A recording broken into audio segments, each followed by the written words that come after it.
فیصل عباسی آپ کی خدمت میں حاضر ہے۔ سلام قبول کیجئے اس امید یقین اور دعا کے ساتھ کہ آپ جہاں کہیں بھی مجھے سن رہے ہیں، دیکھ رہے ہیں، بالکل ٹھیک ہیں، خیر و خیریت سے ہیں۔ اللہ رب العزت کی خصوصی رحمتیں آپ پر سایہ کیے ہوئے ہیں اور دعا یہی ہے کہ آپ ہمیشہ ٹھیک ہی رہیں۔ پاکستان میں انتخابی دنگل بھرپور انداز میں سج چکا ہے، پہلوان اکھاڑے میں اتر چکے ہیں، ایک دوسرے کو تاڑ بھی رہے ہیں، تاک بھی رہے ہیں، یہ بھی دیکھ رہے ہیں کہ کس کو کہاں سے پکڑنا ہے، کہاں سے جپٹنا ہے۔ آج پاکستان پیپلز پارٹی کے چیئرمین بلاول بھٹو نے چنیوٹ میں جلسے سے خطاب کیا، ان کی بہن آصفہ بھٹو زرداری نے لاہور میں برکت سے خطاب کیا، اور اسی طرح شرک پور میں شہباز شریف موجود تھے، مریم نواز اور نواز شریف لاہور میں موجود تھے،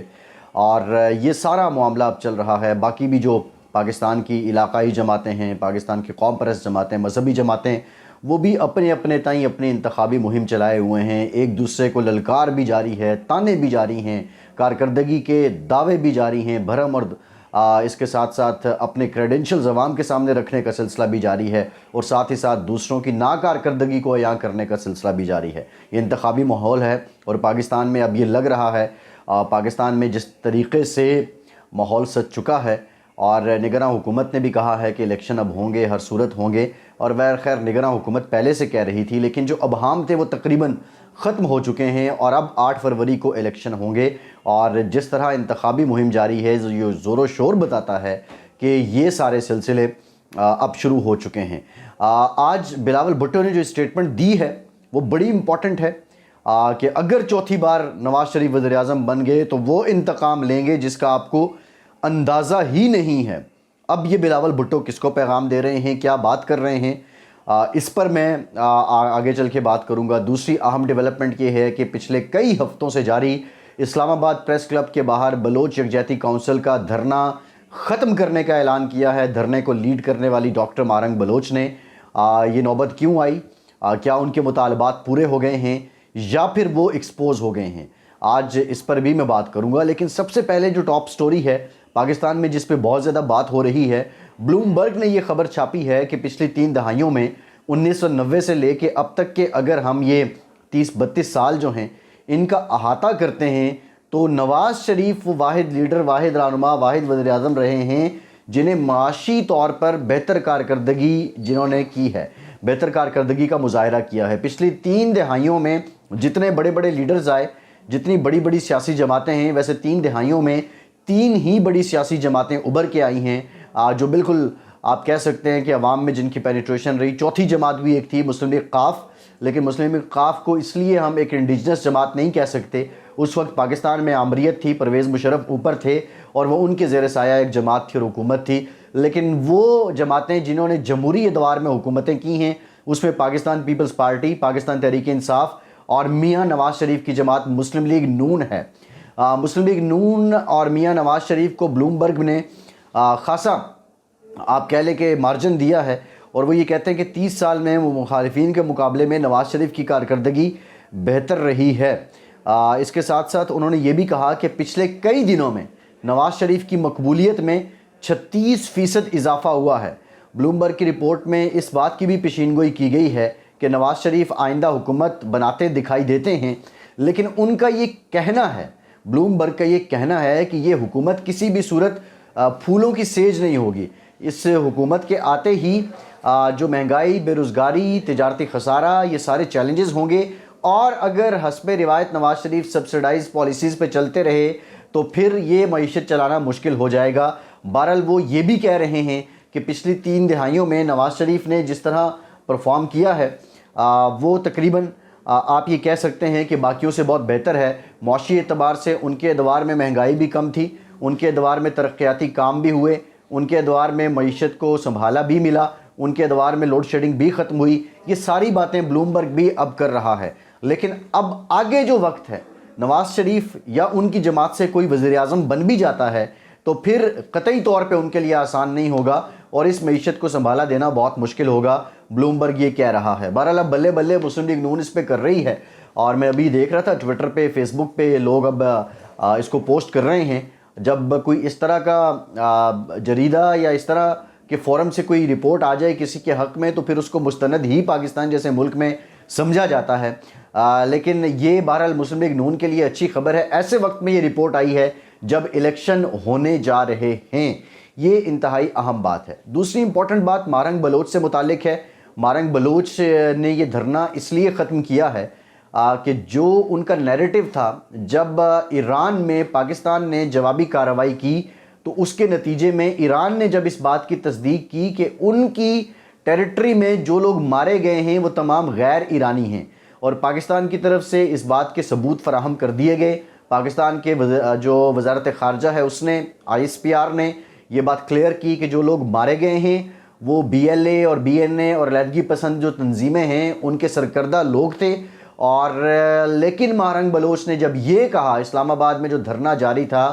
کہ جو لوگ ایران میں مارے گئے ہیں ان کے لواحقین یہاں بیٹھے ہوئے ہیں، تو وہ جو مورل حمایت لے رہی تھی، وہ جو ایک مظلومیت کا کارڈ تھا، اس پر مارنگ بلوچ کمپلیٹلی ایکسپوز ہو گئی۔ کیونکہ اگر وہ لوگ لاپتہ تھے، اور جس طرح مارنگ بلوچ ریاستی اداروں پہ الزام دھرتی ہیں، ایجنسیوں پہ الزام دھرتی ہیں کہ انہوں نے لاپتہ کیے ہیں، تو وہ ایران کیسے پہنچ گئے؟ آپ کو پہلے بھی بتایا تھا کہ لاپتہ افراد پاکستان میں چند ہوں گے،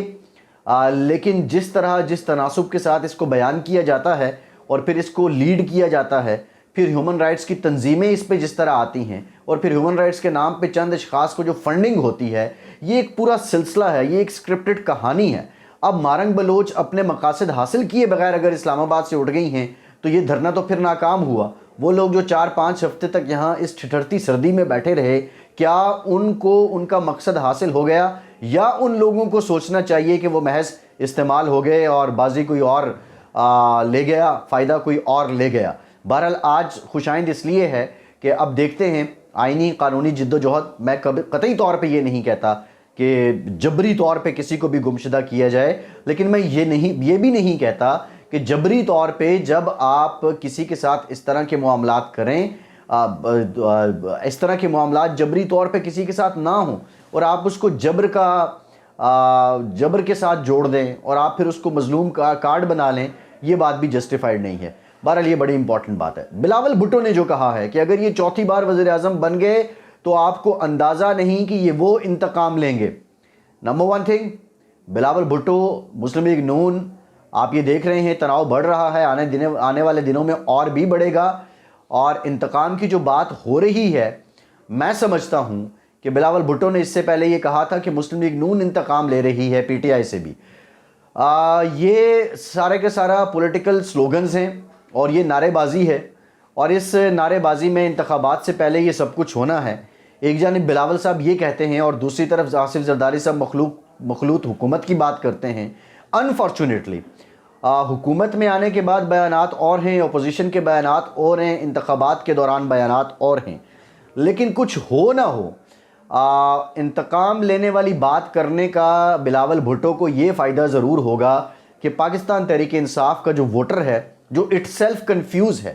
کیونکہ انتخابی نشان بلہ چھن جانے کے بعد جتنے امیدوار تھے ہر حلقے میں پاکستان تحریک انصاف کے، وہ بانی PTI کی تصویر پیچھے لگا کے اور وہی پوسٹرز کو سبز اور لال رنگ کر کے وہ اپنے ووٹرز کو مائل کرنے کی کوشش کر رہے ہیں، اور ووٹرز آج بھی پاکستان کے بڑے حلقے میں لوگ کنفیوزڈ ہیں کہ بانی PTI کی طرف سے یا ان کی جماعت کی طرف سے ٹکٹ کس کو دیا گیا تھا۔ جو بساط ہے اس میں پاکستان تحریک انصاف کوئی بہت بڑا مارجن سے مراد یہ ہے کہ قومی اسمبلی میں کوئی بہت زیادہ نشستیں اس کی نظر تو نہیں آتی ہیں، لیکن بلاول بھٹو اس ساری کنفیوژن میں اس طرح کی باتیں جب کریں گے تو وہ بڑی حد تک ایک اپنے آپ کو تھرڈ آپشن کے طور پہ پیش کرتے ہیں، اور اس میں کوئی دو رائے بھی نہیں ہے، کوئی مضاحکہ بھی نہیں ہے۔ پاکستان کے اندر یا پوری دنیا کی سیاست کے اندر سیاستدان ان موقعوں سے فائدہ اٹھاتے ہیں، بلاول بھٹو زرداری بھی اس موقع سے بھرپور فائدہ اٹھا رہے ہیں، اور انہوں نے بات کی ہے مسلم لیگ نون کے انتقام کی۔ اب جب انتقام کی بات ہو رہی ہے تو میرا سوال یہ بھی ہے کہ وہ جو چارٹر آف ڈیموکریسی آپ نے کیا تھا،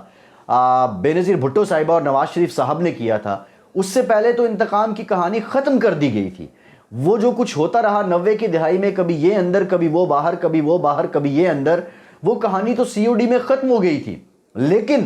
اگر نواز شریف یہ روش اپناتے ہیں تو میں سمجھتا ہوں کہ پاکستان پیپلز پارٹی کو کھل کر آنا چاہیے، اور پاکستان پیپلز پارٹی کو سب سے بڑی رکاوٹ اس میں بننا چاہیے۔ بہرحال یہ انتخابی ماحول ہے، آنے والے دنوں میں آپ دیکھیے گا بہت بڑی اہم ہیپننگز بھی ہو رہی ہیں. ایک امپورٹنٹ ڈیولپمنٹ یہ بھی ہے کہ سائفر کیس میں جو اسد مجید ہیں اس وقت پاکستان کے سفیر تھے امریکہ میں, انہوں نے بھی آج بیان ریکارڈ کروا دیا ہے اور یہ بیانات در بیانات آ رہے ہیں. تو بہت سی اہم ڈیولپمنٹس اگلے 2-3 ہفتوں میں ہونے والی ہیں اور ہو سکتا ہے کہ الیکشن سے پہلے آپ کو ایک بہت بڑا اور بریک تھرو ملے. بہرحال یہ وقت آئے گا تو پتہ چلے گا. آج کے ویلاگ سے اتنا ہی. فیصل عباسی کو اجازت دیجیے.